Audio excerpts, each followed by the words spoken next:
Yeah, that's really important too. Some students think they need to be they feel like, you know, they need to be a club president or vice president. So a lot of them end up, you know, starts a new club, but they actually don't do anything. So how do you guys feel about the position in a club, you know, club president or yeah, so in general, how you feel about just start a club without doing much, but instead of being a member that you get involved in a lot, how you balance that? So in my opinion, I think that, you know, the officer title, anyone can have an officer title and it doesn't really hold much weight. But what does hold more weight is what you can say that you did. And you don't need any fancy title to really do anything for a club. And I've actually had like personal experience with this. So I was president of 3 clubs, but, you know, for one of the clubs that I was president for, you know, honestly, I didn't really do anything for the club because I didn't really enjoy the club that much. I really just did the bare minimum that I had to do as president. So, you know, at the end when college applications came, I didn't have much to say about that club. I couldn't really write anything to show my demonstrated impact or my interest. I barely put that on my college applications. While the other clubs that I did do a lot for, I was able to write more about them and show my demonstrated interest and impact. And additionally, I have had members who helped me a lot, and together we were able to make the club, you know, something that was significant at our school, and they didn't need any fancy sort of officer position to do so. So the position, anyone can have the title, but it's really about what you do as a member of the club. Yeah. Anyone else have a comment on that? I think Jeannie said it all. The comparison was really good. But yeah, so for National Art Honor Society, my year, our advisor, or the school art teacher, actually decided to not have any board positions that year. So instead, we made committees. My group of friends, we were juniors or seniors, and we made committees. And then from there, people would step up to the role. It wasn't appointed by anyone or like voting based, or the advisor picked us. We all just kind of stepped up to the role and took responsibility for the committees. After that, we didn't realize that a board was necessary, but being able to step up into that role and take initiative is also a really strong way to show leadership without having a position. Yeah. Yeah, that's very well said. Okay, so next, I'd like to ask you guys, since, you know, the college application getting more and more competitive every year. So part of the reason I think, you know, most people start to apply more and more colleges, right? So what would be a good number, or if you don't mind telling us, you know, how many colleges you applied for, you think, you know, it's a manageable number, so you don't have to write, you know, hundreds of essays for each, you know, for all those colleges. Yeah, if you guys can share something about, you know, how did you choose the colleges you want to apply to, and what would be a good number of colleges to apply to?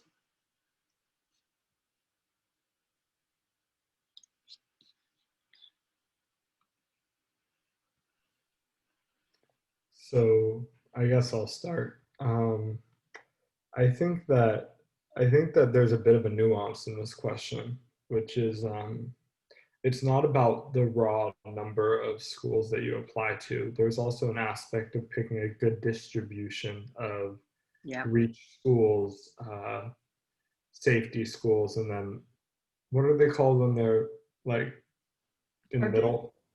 Target. Thank you. Target schools. I think that picking a good distribution is really useful. my experience, I got very fortunate because I applied EA to MIT, which was my dream school, and I got in. But I was prepared to apply to a lot more schools because frankly, I didn't really expect to get in.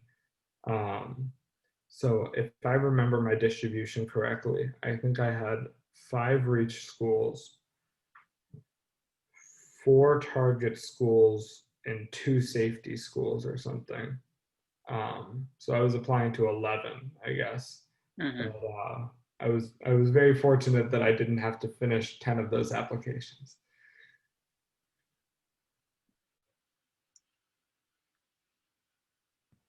I can go next. Oh, sorry, Jeannie. I applied, I think I planned to apply to 12 schools before I heard back from anywhere. Like I just made like a spreadsheet and I was like, I need to apply to these schools and these are the essays I need to do. And then I got in early to Princeton. So after that, I took off, I think 3 schools that I didn't really want to apply to, but I was just like, at the beginning, I was like, like distribute my schools out well. But I still applied to quite a few. But did you want us to say like all the schools that we applied to, or just like you don't have to say all the places. So I guess the general advice, what will be. I think I personally think between 10 and 15 would be a good number. But I know some people would apply like 40. I know somebody did 40 schools, and yeah. And also, I know somebody applied only a few very prestigious schools. Turned out that he didn't get to any of them, and he didn't have a college to go. And turned out, he had to go to community college. So, so that's why I think it's important to find the balance. So, yeah, if you can share your experience or your friends, somebody the experience, I guess will be good reference for other students. Yeah, definitely. So actually one of my friends, I think she's a really good example of this. She applied to only like just our state school, University of Kentucky, as like her safety. And then after that, it was like all Ivies and like very like reach schools. And then she actually didn't get into any of them. And she ended up going to our state school, like full scholarship, everything was fine. But she definitely could have gone to, like a mid upper like level school, but she just didn't apply. So I really recommend, like, no matter what, like no matter how amazing you are, casting your net to like every sort of level. And also I think in the end a lot of it is not luck, but it's like there's so many factors that go into it. Like you can't really predict whether you'll get it or not. So it's just like being able to just have humility and also like be level-headed about the process is really important, because no matter who takes you, there's someone who is really qualified who didn't get in, and if you don't get in, then there's like it's not because you're like terrible or not qualified. It's a very complicated process, which means that you should always cast your net widely.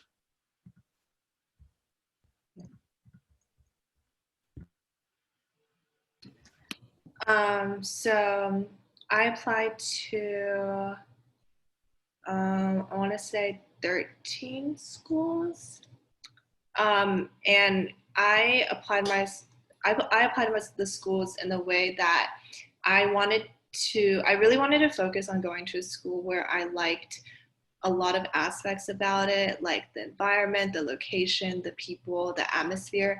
I didn't want to just focus on the brand name. I wanted to find schools that I felt were a good fit for me. So the way I kind of chose my schools were, my safety school was the University of Florida. I only really had one safety school. And and I really liked University of Florida. I really liked my safety school, and I would have, had a lot of scholarships going. So the way I picked my school was, if I felt that UF was a better fit for me than whatever school I was considering, then I wouldn't apply to that school. So that's kind of how I chose my schools.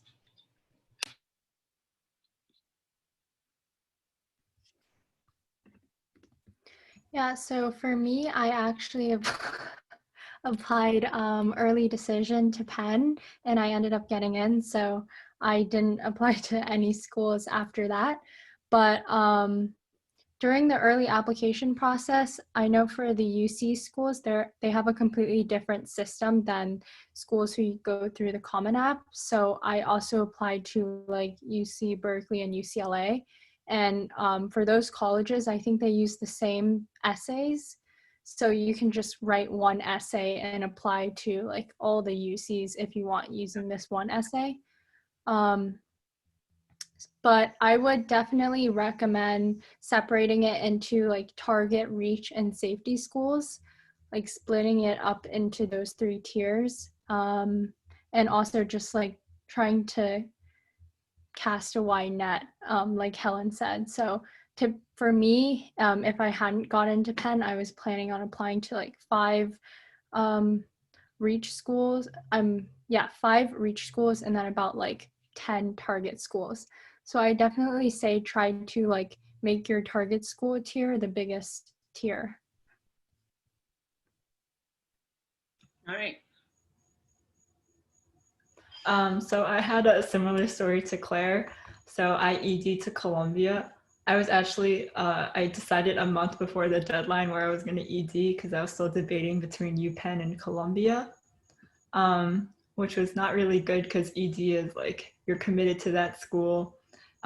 If you get in, you're strapped in, you can't change your decision.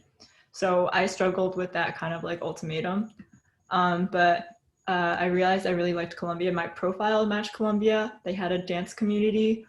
I also had like demonstrated interest. I had research at Columbia. I attended their Columbia Science Honors Program.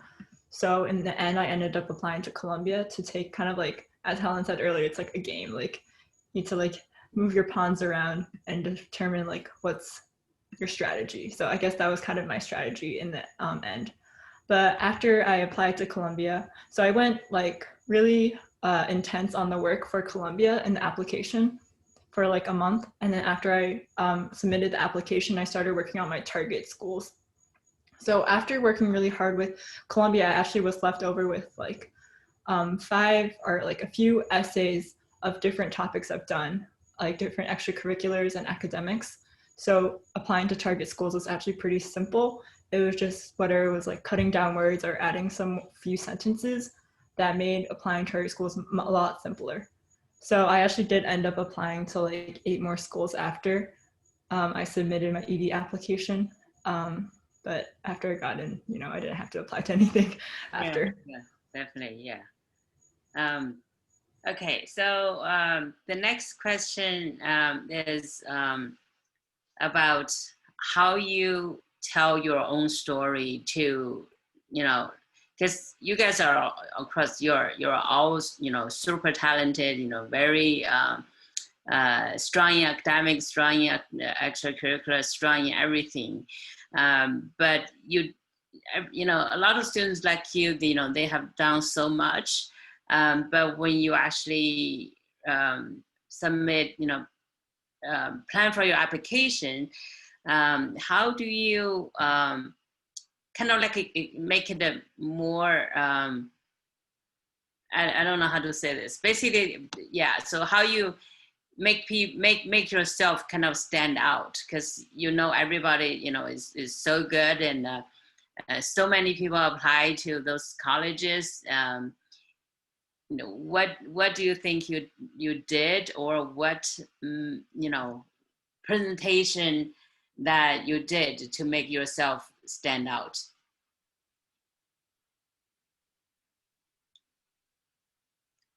I think on paper, like my profile was a bit cluttered and had a lot of stuff going on, but my Common App essay was able to tie that all together. So I'll talk about my Common App essay. I think we're just able to sum up my profile pretty concisely. So through Chinese traditional dance, I actually performed a duet called Liang Zhu. I think most of the audience would be familiar with this story. Yep. It's about a girl who kind of goes undercover in order to pursue scholarly education, like upper education, and falls in love with a male at the school. So I kind of use a story to kind of connect with the clubs at my school, like being a woman in STEM, how it felt different, and like connecting those two stories together really interlaced it into a really concisely told story, and how they kind of counterbalance each other but also helped each other. So kind of using that story to push my profile into kind of this mold. So yeah. Yeah, that's a good one. Yeah, definitely.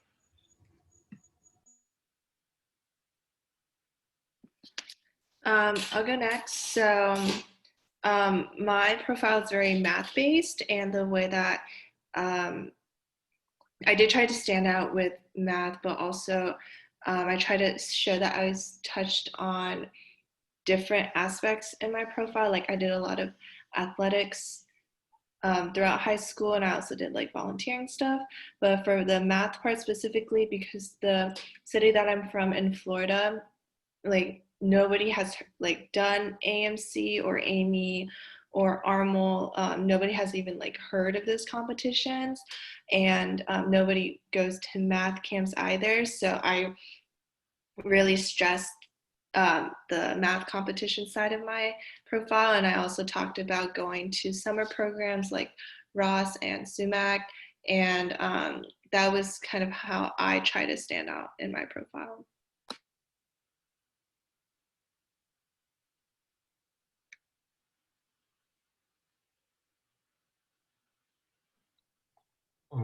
I guess I can go.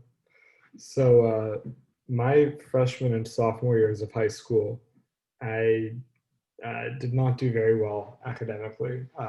It ended up impacting my GPA decently significantly. I think I ended with a 3.65 or something, unweighted. And I think that what I wanted to highlight going into my narrative of what I wanted to push about myself was the obstacles that were in place and how I overcame those. And so like how I kind of became better at school and the problem solving techniques that I used to do that. And so I was like, this seems to lend very well to talking about the aspect of myself that's a creative problem solver. So I wrote one of my essays. I'll just tell the story in 40 seconds. My grandmother dropped me off at the airport. I was flying from Atlanta to Boston by myself. I was 12. I had a $20 bill, broken phone, and a boarding pass. That's what I had going into the airport. So I get there, I miss my flight by 30 seconds. I get put on standby. I miss another flight because they don't put me on the standby list, whatever. I get hungry, eat, I'm out of money. I have like $2 left. 3-4 more hours pass, I'm hungry again. I'm like, I have $2, can't buy a meal. So I see a shop and I go over to the shop and I bought a deck of cards, and I was quite into card magic at the time. So I went into the center of the airport, took my hat off, and I started doing card magic. Oh, God. And I was okay, but I think being a cute 12-year-old helped a lot. Yeah. But I ended up making like $180 in like 6 months. Oh my God, Cory. So I ended up taking myself to a very nice lunch. And I think that kind of illustrated that I was trying to think out of the box, and the solutions that I come up with aren't going to be the run-of-the-mill solutions. I try to think about things a different way, and that's what I wanted to get across. That's crazy. That's absolutely crazy. Yeah.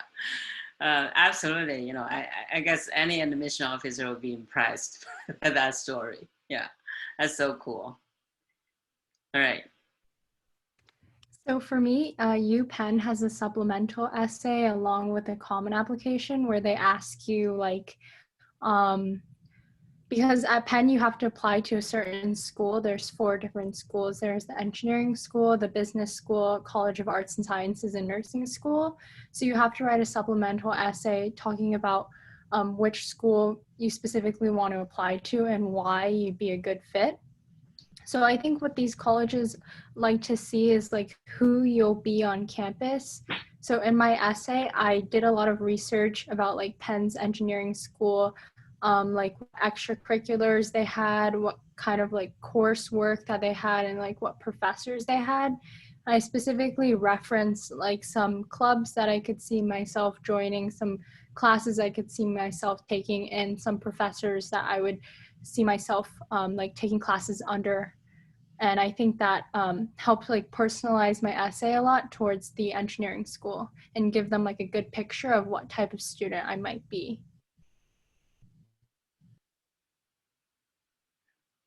Right.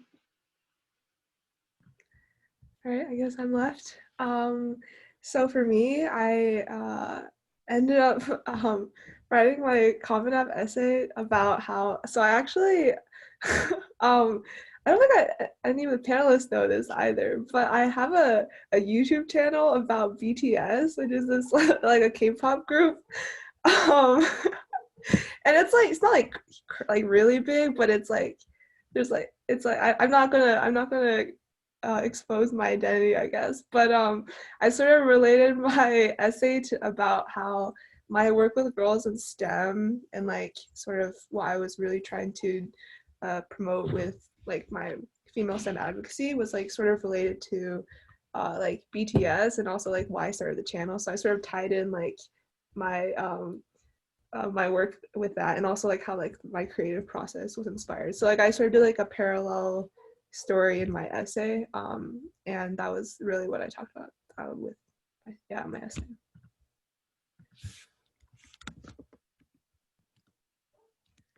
So we have a question from the audience. It says, several of you mentioned setup and lead of local math clubs as community work.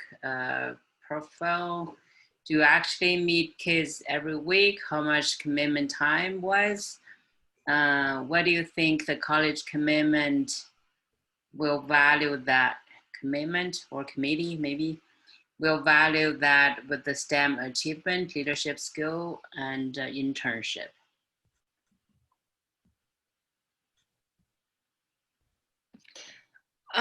So I just wanted to comment that even though a lot of us did like math club community work, it doesn't have to be math club community work. I think what's most important is that it's an impact to your own community some way.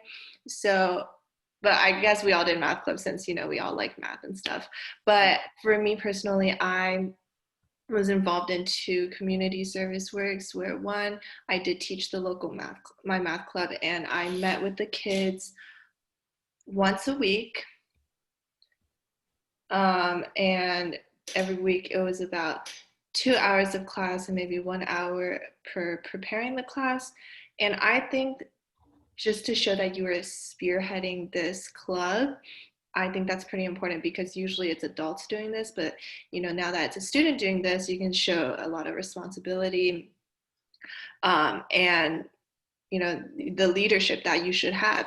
And then another thing is, like I said, you don't need to do a math related thing. It could be, you know, simply community service. So for example, I also volunteered at my local Ronald McDonald House, where we would volunteer there and do chores or play with kids, but we also had a lot of fundraisers to raise money.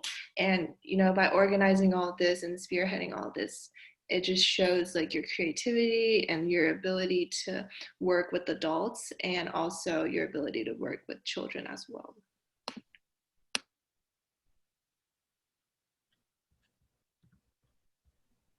Anyone else have a comment on that?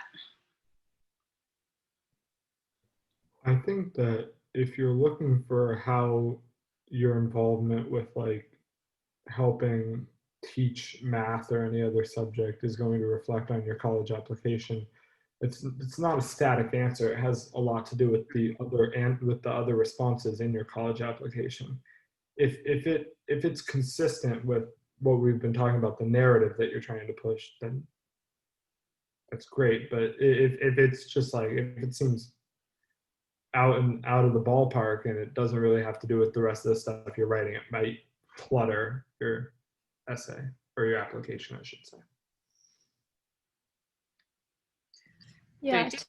Yeah. Oh, sorry. Sorry. To piggyback on what Cory and Jeannie were saying, I think it's really important to only do it if it's true to yourself, because if it's not true to yourself, it's kind of evident in that it doesn't fit very well with your narrative.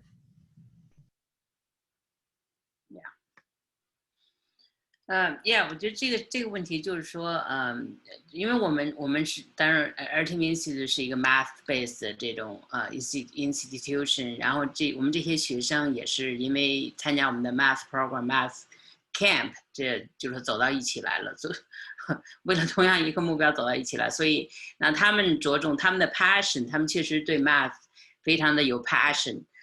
所以的话呢，他们把这种 passion 能够 spread 到 community 里面去，就通过他自己的对这个数学的 passion， 然后在这方面呢，再把他这种 leadership skill， 再把他这个对 community 的这种 care， 能够表现出来，这就是一个非常好的 combination， 就是说 they have the true passion， 然后他再把这种 passion 呢能够 elevate 一个 level。这个是比较重要的，所以说呢，我们就也是跟很多家长沟通的时候，也是提到这一点，就是假如孩子对这个数学有这个 passion，就是能够在这方面，就是跟这相关的东西能够做很多 work， 都可以体现你的 leadership， 体现你的这种 community service， 你的 care，所以你就不一定非要找一些根本就不相干的一些那种活动，然后又浪费时间，孩子又没有 enjoy， 到时候你真正写 essay 写故事的时候又写不出来。Yeah, I guess that's that's the purpose of this activity, right? So so our time is up. Let me see. Do we have another question? I think that's it, right? Yeah, that's it. So if everybody have a final word on the advice to students in high school and their parents, maybe just use a couple sentences so that we can complete today's webinar.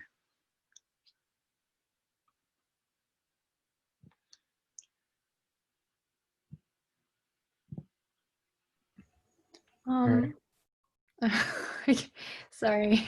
The one piece of advice I'll give is do activities that are true to your interests. You don't need to follow like some predefined path that has been successful in the past, because at the end of the day, there's, as like mentioned before, these admission processes are so complex, and there's, to be honest, sometimes a lot of randomness involved. So the best thing to do is just do whatever you enjoy doing, because you shouldn't try to do an activity thinking it'll translate to a college admission, because it's not like always as linear as that. It just so happened that for all of us, we were pretty interested in math, so we pursued it, but you don't have to do that.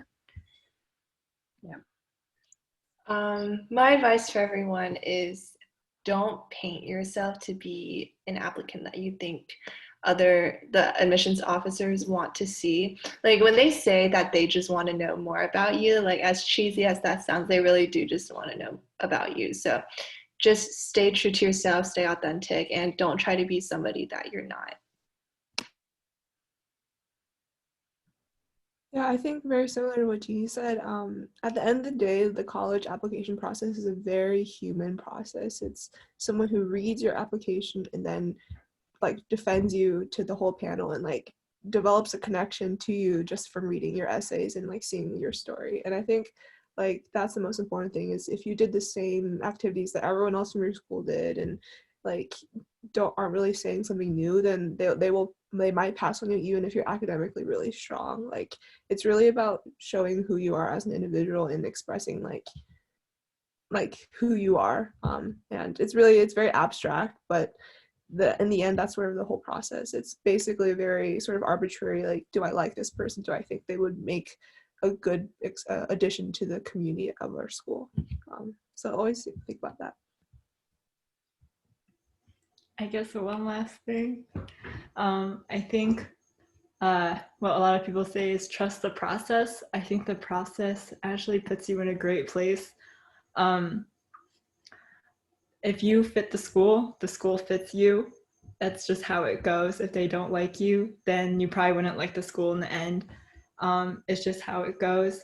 If you're admitted, they probably like you and you like the school. And people always love their school, the one that they end up at. So it's a very natural process.